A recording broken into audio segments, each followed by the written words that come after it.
Le Barça gagne son petit match contre le Betis Séville. Là, on a eu chaud jusqu'à la fin. Là. Koundé nous a sorti une petite dinguerie qui vient gâcher un petit peu son match. Ça a été excellent. Hein. On n'aime pas gagner tranquillement, les gars. On a envie d'être tendu jusqu'à la fin des matchs à chaque fois. C'est fou quand même. Débrief à chaud, les amis. C'est parti.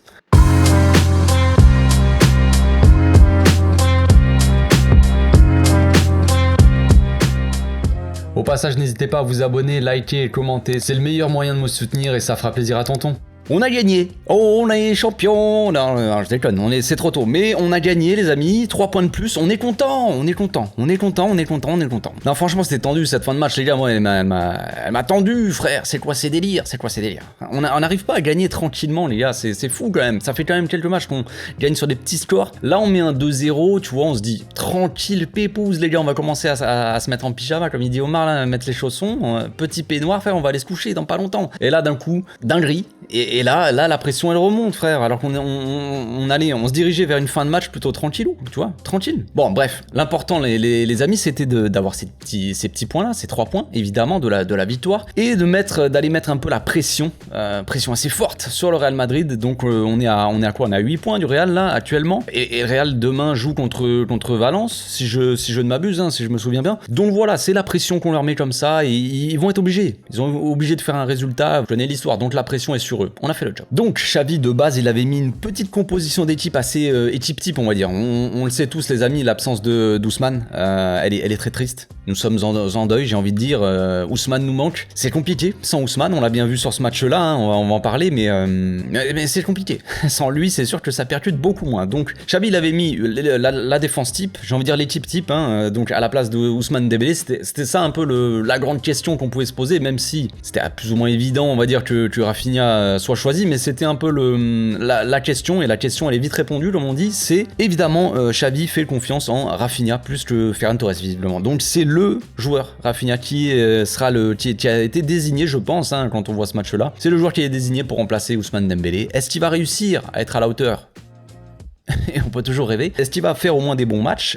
Il a fait un match encourageant, on va dire, Rafinha en soi. Il a fait une bonne première mi-temps qui était assez encourageante. Il a mis un but qui était hors jeu malheureusement de pas beaucoup. Il fait une passe presque décisive pour Pedri qui dribble, qui fait une dinguerie. Pedri dans la surface, la petite crochetta, frère. Il passe les deux joueurs se taclent. Il arrive face au goal, il essaie de dribbler. Tire, frère. Tire, mon gamin. Arrête de dribbler, de vouloir tout le temps dribbler. Il veut rentrer avec le ballon dans les cages. Le gars tire au bout d'un moment. Tire aussi. Donc il aurait pu faire une passe décisive là sur cette action-là. Et puis deuxième mi-temps, les gars, elle est catastrophique de la part de Rafinha. Moi, je me dis, bon, il fait une première mi-temps encourageante, c'est bien, il va continuer sur sa petite lancée. Et la deuxième mi-temps, elle arrive, il commence à tout louper. Il repart dans le Rafinha du dernier match, où il commence à rater des passes simples, louper des contrôles, faire des trucs. Enfin, je me dis... ça va être compliqué cette fin de match, ça va être compliqué. Et bien sûr, voilà, il vient faire taire tout le monde au moment où je me dis, moi, il doit sortir. Et il marque un but, donc c'est bien pour lui, c'est encourageant, on va applaudir. Donc comme je disais, l'équipe type est en place, le milieu de terrain, l'attaque, tout ça, t'as compris. Retour de Lewandowski aussi, Lewandowski. Retour de Robert, hein, qui fait du bien à l'équipe. On joue bien, mais Robert il était un peu brouillon, hein, un peu approximatif, il loupait ses contrôles, il était un peu... il était pas affûté le Robert. On va mettre ça sur le compte de son retour comme ça à la compétition. Il avait fait un match assez compliqué aussi contre le Betis en Super Coupe d'Espagne, je sais pas si vous vous souvenez. Son match avait été très compliqué et là il nous a sorti un match un peu équivalent. Donc voilà, c'est le temps de se remettre en jambe peut-être, je sais pas, mais au final ça c'est la marque des grands les amis. Il nous sort un match assez très moyen on va dire de Lewandowski et il claque quand même son petit but qui nous offre quand même la victoire parce que 2-1 comme vous le savez. On peut dire que le match est clairement maîtrisé. Je sais que le résultat ne reflète pas forcément la physionomie du match parce que on a eu une grande maîtrise, on a eu une très grande maîtrise au milieu, franchement, le milieu comme ça est imbattable. Cette défense-là, elle est imbattable. Koundé, il fait un match excellent, c'est dommage qu'il marque contre son camp. Bon, c'est son premier but contre son camp. Au Barça, c'est dommage. Ça vient un peu gâcher le match, mais franchement, il fait un très bon match, Koundé. Araujo, Christensen aussi, match monstrueux. Baldé en première mi-temps, les gars, moi, j'ai bien aimé en fait. La première mi-temps, elle était bien, on maîtrisait le match. On était assez concentrés défensivement, on laissait rien passer, on avait une maîtrise au milieu de terrain, tout ça. Ils arrivaient à rien faire, le Betis. On leur a rien laissé en fait en première mi-temps. Quand on arrivait offensivement, ça bégayait un petit peu. Gavi il a réussi énormément de duels, donc défensivement pour garder le ballon, tout ça, Gavi il est indispensable, j'ai envie de dire, il est fondamental, frère. On va utiliser les termes quand même. Mais offensivement, ça manque un peu de quelque chose, ça manque de... Bon après, je sais les gars, il manque Dembélé concrètement, parce que quand on voit Rafinha, il fait une bonne première mi-temps, mais il n'y a pas de percussion de son côté, forcément. Et côté Baldé, j'ai envie de dire, offensivement, c'était pas assez percutant, Baldé. Il était concentré défensivement, machin, mais il osait pas en première mi-temps, les gars. Il a pas vraiment essayé de dribbler, la plupart du temps, il a le ballon. Il fait des passes en retrait, il ose pas. Alors je sais qu'il est jeune, il a énormément de potentiel. Baldé, on l'a bien vu en deuxième mi-temps, il a changé. Mais moi, c'est ça que je disais à la fin de la première mi-temps. C'est ça que j'ai mis sur Twitter. Je me suis dit, Baldé, c'est encourageant, c'est bien, mais offensivement, en fait, en attaque, il est inoffensif pour le moment. Et en première mi-temps, il a pas tenté un seul centre. Deuxième mi-temps, qu'est-ce qui se passe, les amis? On revient des vestiaires. Baldé, premier centre qui tente, but de Rafinha, frère. C'est plié, j'ai envie de dire. Donc il faut qu'il tente un peu plus, le Baldé. Il faut qu'il tente un peu plus, qu'il ose un peu plus percuter, parce que derrière, il y a Frenkie de son côté qui peut couvrir les espaces, il y a Christensen qui est quand même un excellent défenseur, il y a Araujo en défense, voilà. Il y a du monde derrière. Alors, les contre-attaques qu'on a subies, elles étaient... je dis pas qu'elles étaient dangereuses, mais quand même, on a subi quand même pas mal de contre-attaques par moment, surtout en fin de match, et c'était compliqué, mais on voit qu'on arrive quand même à gérer. Alors, ce n'est peut-être que le Betis. Je dis pas qu'on va gérer les mêmes contre-attaques contre Manchester United, ça sera peut-être pas la même chose. Je sais bien, c'est pas les mêmes joueurs en face, mais on a réussi à les maîtriser quand même sur quelques contre-attaques. On a des joueurs derrière qui sont très costauds. Baldé, offensivement, tu dois ne pas avoir peur en fait de perdre la balle et de devoir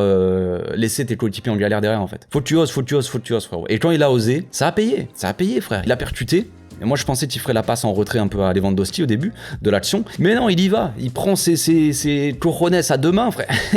Il prend le ballon et il y va, il percute, il va sur son côté, centre à terre, laser, frère, devant les cages. Rafinha, il a plus qu'à la pousser c'était pas le but le plus compliqué de la part de Rafinha, mais c'est bien, c'est encourageant pour Rafinha, on applaudit les amis, on va pas se moquer. Ben non, on va pas se moquer d'un gars qui est décisif, évidemment, hein. C'est sûr que ça sauve un peu sa deuxième mi-temps, Rafinha, parce que ça commençait à être un peu compliqué. Ensuite, je me suis dit, je commence à avoir peur un peu. Je me suis dit dans le match, est-ce qu'on va commencer à reculer? Parce que c'est plus ou moins ce qu'on avait fait contre le Betis, donc en Supercoupe, il y a quelques semaines là. On marque et tout, c'est bien, et d'un coup on commence à un peu plus subir, on commence à un peu galérer, tout ça, et voilà, à reculer un petit peu aussi. Et là, l'équipe, elle a continué à jouer. Elle a continué à jouer, à être emballante, à avoir la maîtrise de la balle, tout ça, à pas subir tout ça. Et c'est bien ça. Ça, c'est un truc qu'il faut souligner. Et après, c'est venu d'un corner de Pedri, je crois. Corner de Pedri sur la tête de mon petit Ronald, mon bébé Ronald, et oui, mon guerrier, frère. Araujo. Bref, Ronald qui met sa petite tête, ça arrive sur Lewandowski, peut-être c'est une passe décisive du coup de Ronald, hein, je sais pas trop, j'ai pas vérifié, mais but de Robert, et oui, Robert, il loupe tous ces trucs dans le match. C'est contrôle un peu approximatif, des passes, voilà, on l'a pas senti vraiment très fou devant Robert. Je nuance quand même un minimum, parce que dans le jeu, dans la construction, dans pour garder la pelote, frère, Robert Lewandowski, de son nom de famille, il est très bon.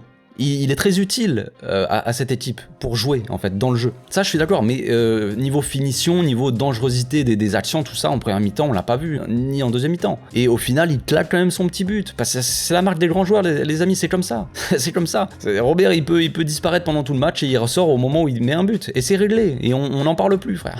Donc Robert qui claque encore une fois, et voilà, cette fin de match là, elle vient un peu gâcher le match vite fait, hein, parce qu'on se met un petit coup de pression, on commence à subir, c'est tendu, mais voilà, je vais finir quand même par parler de Pedri, parce que j'en ai pas parlé pour le moment les amis, et vous vous demandez mais pourquoi il parle pas de Pedri, il est complètement abruti ce gars là. Ben, un peu peut-être, mais Pedrito, frère, Pedrito, c'est un génie ce gars, c'est un génie, on ne peut pas se passer de Pedri, c'est Pedri Potter les amis, il a pas marqué ce soir, mais il est tellement important dans le jeu, il fait tout, il crée tout, je n'ai pas les mots pour décrire Pedri. À part dire que c'est le Don Andrés Iniesta de cette équipe, c'est le meilleur compliment qu'on peut faire à Pedri, je pense, mais c'est magnifique. Pedri, c'est de l'art, c'est vraiment, c'est le cerveau de cette équipe, c'est le cœur de cette équipe, c'est un mélange entre Xavi et Iniesta, frère, sur ce match, mais même en général, je veux dire, Pedri, tu peux pas t'en passer. Des fois, on dit, ouais, faudrait faire souffler Pedri, mais quand il joue comme ça, c'est lui le génie du milieu, il fait tout doit passer par lui, et tout passe par lui, parce que il bonifie tous les ballons, le type, il bonifie tout. les bordels de ballons. Il est trop fort, Pedri, bordel. J'en ai marre de Pedri. Non, mais le gars, il a servi dans les meilleures conditions. Rafinha, même Lewandowski, il lui donnait des bons ballons, et ils arrivaient pas. Les mecs autour, ça suivait pas, quoi. Il y a que Pedri, franchement. Il y a que Pedri, mais ce gamin n'est pas foutu de tirer. C'est ça encore son problème. Mais bon, franchement, la masterclass de Pedri, les amis, elle est pas récompensée, mais c'est magnifique. C'est de l'art, c'est du pur football. C'est du football pur. J'ai pas les mots. Donc voilà, ce que je retiens, c'est que quand Baldé il est un peu plus offensif et qu'il ose un peu plus, eh ben bizarrement ça devient beaucoup plus dangereux et décisif finalement. Et Rafinha, c'est encourageant. Après, on a vu Ansu Fati rentrer et Ferran Torres.